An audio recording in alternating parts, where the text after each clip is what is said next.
Well, to understand the philosophy of the Skull and Bone Society, you have to understand the philosophy of 18th and 19th century Germany with people such as Hegel.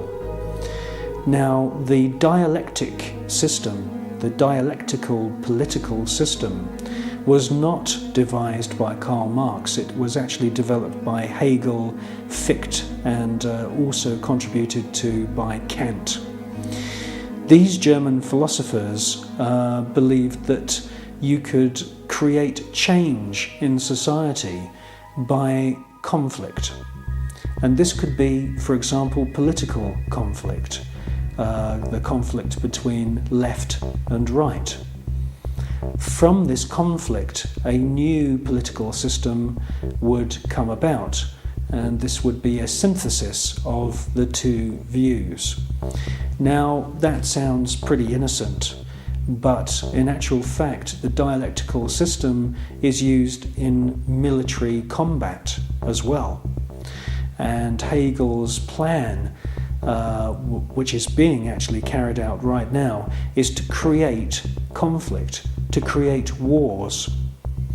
And through the creation of wars, several things happen. First of all, the companies which manufacture the missiles, the guns, the bullets, the uniforms, and all of the paraphernalia to do with warfare, all make huge profits. Secondly, there is a culling of the male population. Since the 1950s, we've had several reports from think tanks that feed information into the European Union, the British government, and also the American government, which are recommending depopulation. And there is several plans which we believe have been put in motion right now. And obviously war is one way of depopulating the planet. Now, in addition to creating false conflict and engineered wars, the Hegelian philosophical system, which is being followed by the Skull and Bone Society at Yale and also the group at All Souls College at Oxford University, the Hegelian system also requires complete and utter obedience from everyone in society. The idea of freedom, freedom of thought, freedom of the individual to choose what they want to do with their lives doesn't come into play at all under this German Hegelian system.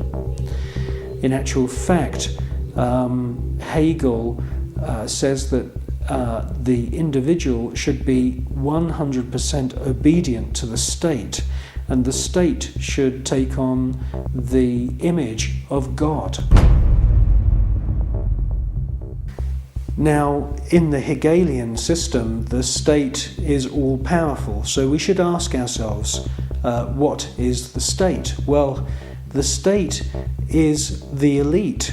The state is the royal, aristocratic hierarchy who are able to maneuver and live their lives in any way that they choose because they are super wealthy.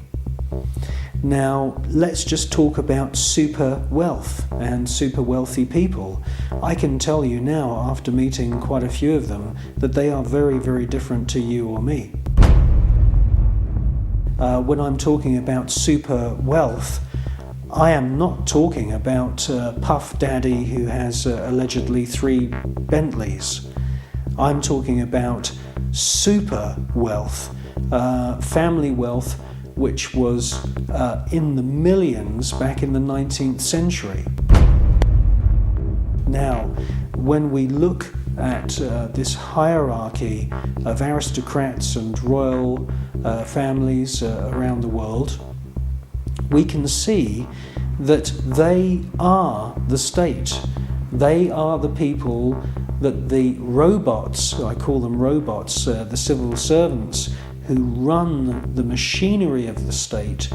It is the civil servants who swear allegiance to this elite.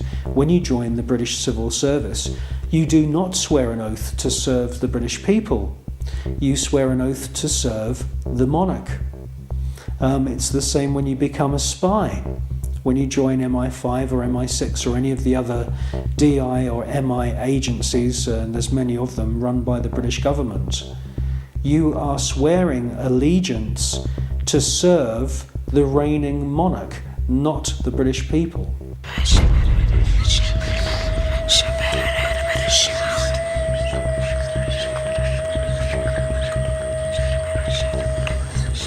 While the American people sing the Star-Spangled Banner, the most powerful people in the USA and Europe salute the ancient symbol of the Brotherhood of Death.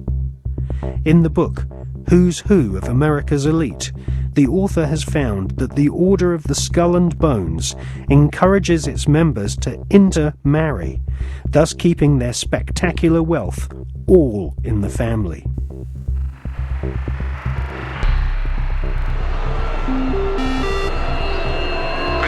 Good evening. Today, our fellow citizens, our way of life, our very freedom came under attack.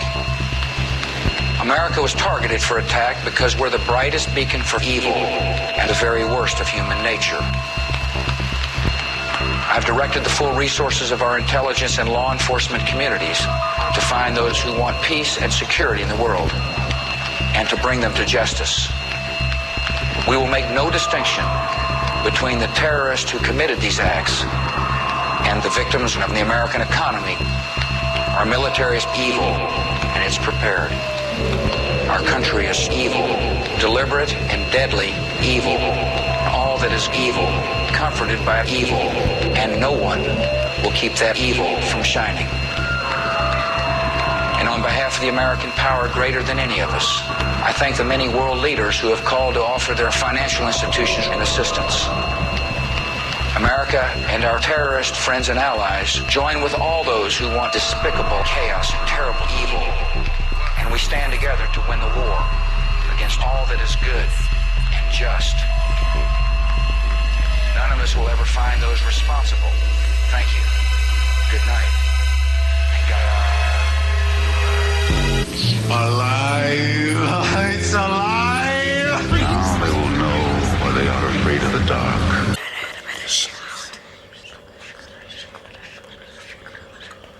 The Skull and Bones was founded using money from opium. Retired Colonel Beau Gritz is a 33rd degree Freemason who interviewed Viet Cong soldiers after the Vietnam War, who told him that George Bush Sr.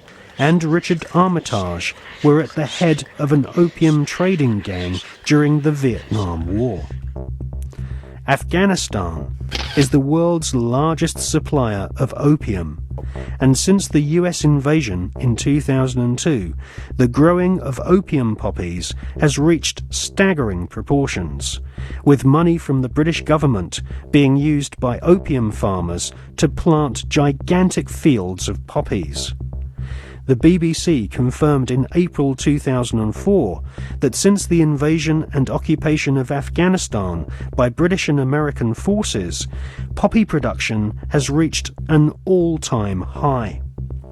Bonesmen have never had such an ideal opportunity to follow in the footsteps of their forebears and start smuggling opium. The American and British war machines are commanded by men who have all sworn allegiance to the blood-curdling murderous demon gods of the Illuminati. They are sacrificing the lives of your sons and daughters on the altar of the all-seeing eye.